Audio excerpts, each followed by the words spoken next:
It started with police sirens screaming down my quiet cul-de-sac. Karen, our HOA president, stood in my driveway with a smirk that said, "I finally got you." She thought she was shutting down an illegal frat party. What she didn't know. She had just called the cops on the governor's daughter. My name is Michael Harris. After 30 years of breaking my back building my contracting business, all I wanted was peace. I bought a place in Lake Haven Estates, waterfront view, manicured lawns, the retirement dream. But I made a rookie mistake. I didn't check who was running the homeowners association. Enter Karen Winters. Picture a woman who treats a suburban neighborhood like her personal kingdom and the bylaws like scripture she wrote herself. From the day I moved in, she was on me. My grill was 2 inches too close to the fence. My grass was a shade too brown. I played nice, paid my dues, and kept my head down. But bullies like Karen don't want compliance, they want submission. Before we see how this exploded, I just want to say a sincere thank you for choosing to spend your time here with us today. We appreciate every single one of you. If you enjoy these stories, please consider hitting the like button and subscribing to the channel. It helps us grow this community and share more justice with you. Everything came to a head when my nephew, David, came home from 2 years overseas with the Navy. I wanted to throw him a welcome home barbecue. Nothing crazy, just family, good ribs, and relaxation. I prepped the backyard, cleaned the pool, and fired up the smoker. But the day before the party, Karen rolled up in her golf cart. She told me, point blank, that gatherings were limited to 10 people.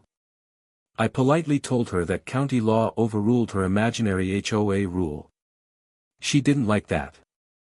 She smiled that tight, dangerous smile and said, "I'd hate for there to be a misunderstanding." I thought she was bluffing.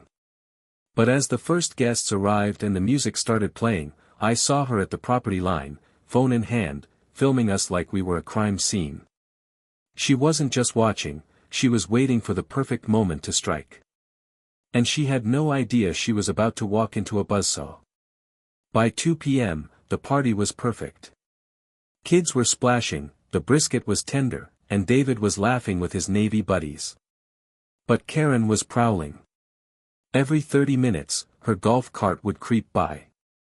I saw her on the phone, pointing at my deck, looking like a general ordering an airstrike. Then, the atmosphere changed. The music cut out as blue lights flashed against the trees.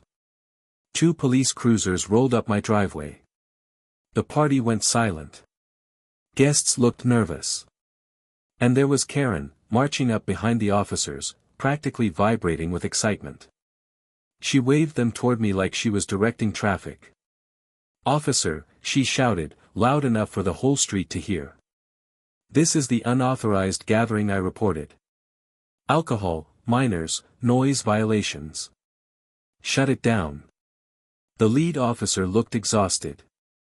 He walked up to me, scanning the backyard. "Sir, we received a report of a disturbance." I kept my cool. "Officer, it's a family barbecue. We're under the noise limit, and everyone drinking is over 21. Karen stepped in, interrupting him. "I demand you check IDs. This is a violation of community standards." The officer sighed, about to explain that community standards aren't laws, when the back door of my house opened. Walking out onto the deck, holding a lemonade, was a young woman Karen didn't recognize. But the officer did. It was the governor's daughter. Behind her were 2 large men in suits, her security detail, who had been enjoying the ribs until the police showed up. The officer's eyes went wide. One of the security detail agents stepped forward, flashed a badge, and said quietly, "Is there a problem here, officer?" The dynamic shifted instantly. The cops realized they had been called to harass the governor's family. They looked at Karen, then at the agent, and back to me. "No problem, sir," the officer said.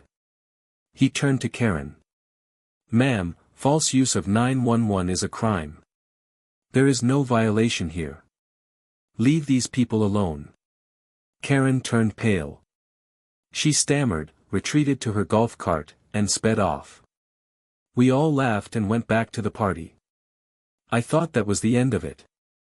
I thought she'd be too embarrassed to try again. I was wrong. I had just humiliated a narcissist, and she was about to declare total war. You'd think having the police scold you in front of the governor's security detail would humble someone. Not Karen. It only made her more calculated. The Monday after the party, the assault began. I woke up to an email, notice of investigation. No specifics, just a vague threat. By Wednesday, I had 3 fines in my mailbox. One for my pool fence height, which was county code compliant. One for excessive light pollution from my deck. And my favorite, a fine for unauthorized use of community waterways, because my nephew fished off my private dock. She wasn't just fining me, she was hunting me. Neighbors started getting hit, too. Anyone who had been at my party suddenly had issues. Jeff, my neighbor, got fined for parking his boat trailer in his own driveway for an hour. But here is the thing about tyrants, they get sloppy. I ran into a friend of mine, Ron, at the hardware store. Ron was on the HOA board but usually kept quiet. He looked nervous. He pulled me into the lumber aisle and whispered, "Mike, she's out for blood. She's pressuring the board to put a lien on your house if you don't pay the fines. She's claiming she has police reports proving you're a danger to the community." Police reports? I asked. The police laughed at her. She's lying to the board, Ron admitted. But she's the president. Nobody checks her facts. That was the slip-up I needed. I asked Ron, does she have the authority to issue these fines without a vote? Technically, no, Ron said. But she does it anyway. I went home and started digging. I pulled the actual county filings for our HOA. It turns out, the bylaws Karen had been handing out for years were never legally ratified. The strict guest limits. Fake. The lighting rules. Made up. She had been enforcing a fantasy rulebook. I started compiling a binder. I printed every email, every fake fine, and the real county statutes. Then, I made a call to my contact at the governor's office. I asked for a simple favor, a letter confirming exactly what happened the day of the party. A week later, I got a certified letter from Karen. Final warning, failure to comply will result in legal action and revocation of amenities. She scheduled an emergency HOA meeting for Friday night to seal my fate. She thought she was walking in to execute me. She didn't know I was bringing the executioner. Friday night arrived. The community clubhouse was packed. Karen had clearly rallied the troops, or at least the few busybodies who supported her. She sat at the head table, papers stacked neatly, looking like a judge ready to pass a sentence. I walked in carrying a thick, black binder. Behind me walked my nephew David, wearing his full navy dress uniform. The room went quiet. We took seats in the front row. I saw Karen's eyes flick to David, then to my binder. For a second, she looked unsure, but she shook it off. She banged the gavel. "We are here to address serious violations by a resident that threaten the harmony of Lake Haven," she began. Her voice was full of fake concern.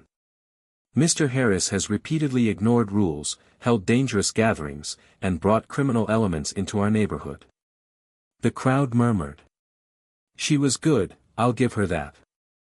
She painted me as a villain. "I propose immediate fines totaling $5,000 and a suspension of all community privileges," she concluded. "Do I have a motion?" I stood up. "Madam President, before you vote, I'd like to present a defense."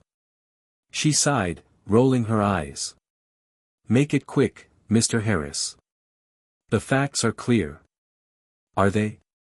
I asked, walking to the front. I placed the black binder on the table with a heavy thud. I opened it to the first tab. "First," I said, projecting my voice to the back of the room. You cited me for violating the guest limit bylaws. I have here the official bylaws filed with the county. There is no guest limit. In fact, half the rules you cited in these fines don't exist in the legal documents. I held up the certified copy. The board members looked at each other. Ron looked down, hiding a smile. Second, I continued, flipping the page. You claimed my party brought criminal elements and required police intervention. I pulled out a document on official state letterhead. This is a letter from the office of the governor. It states that the only disturbance reported on that day was a frivolous 911 call made by you. I slid the letter across the table. Karen froze. Her face turned a blotchy red. The room was dead silent. I wasn't done. And third, I said, turning to the crowd, I have emails here, provided by a board member, showing that you decided the verdict of this meeting 3 days ago, before any vote took place. I looked her dead in the eye. You aren't running an HOA, Karen. You're running a scam. The silence in the room was shattered by the sound of a chair scraping against the floor. It was Beverly, Karen's biggest supporter on the board. She picked up the governor's letter, read it, and looked at Karen with pure shock. You called the police on the governor's family? Beverly asked, her voice trembling. And you told us they were hooligans? I was protecting the neighborhood. Karen stammered, standing up. They were loud. It doesn't matter who they were. It matters that you lied, a neighbor shouted from the back. You fined me $200 for a flag bracket that wasn't in the rules. And me, another voice yelled. You said my truck was too big for the driveway. The dam broke. The room erupted. People were standing up, shouting out years of grievances. Karen looked around, realizing her kingdom was crumbling. She tried to bang the gavel, shouting, "Order! Order!" but nobody was listening anymore. My nephew David stood up. He didn't shout. He just used that command voice they teach you in the Navy. Excuse me. The room quieted down.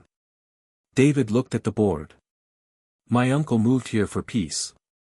He served his community his whole life. This woman used her power to harass him and waste police resources. That's a disgrace. Ron, the board member who helped me, finally spoke up. I make a motion for a vote of no confidence in the president, effective immediately. Seconded. Beverly shouted, slamming her hand on the table. Karen gasped. You can't do this. I am the president. All in favor? Ron asked. Every hand on the board went up. Even the crowd raised their hands. Motion carries, Ron said. Karen, you're out. Please hand over the keys to the clubhouse. Karen stood there for a moment, shaking. Then, she grabbed her purse, ignored the keys, and stormed out the side door without looking at anyone. The relief in the room was instant. It felt like the air conditioning had finally kicked on after a heat wave. In the weeks that followed, the new board refunded the fake fines. We reverted to the legal bylaws. The neighborhood became exactly what I bought it for, peaceful. I still see Karen sometimes, walking her dog. She keeps her head down and crosses the street when she sees me. I learned that bullies only have power as long as you let them think they're untouchable. But once you bring the receipts, they fold.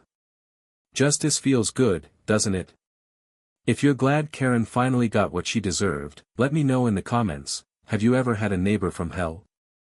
I want to hear your stories. Don't forget to like this video and subscribe for more stories of revenge and justice. Thanks for watching, and I'll see you in the next one.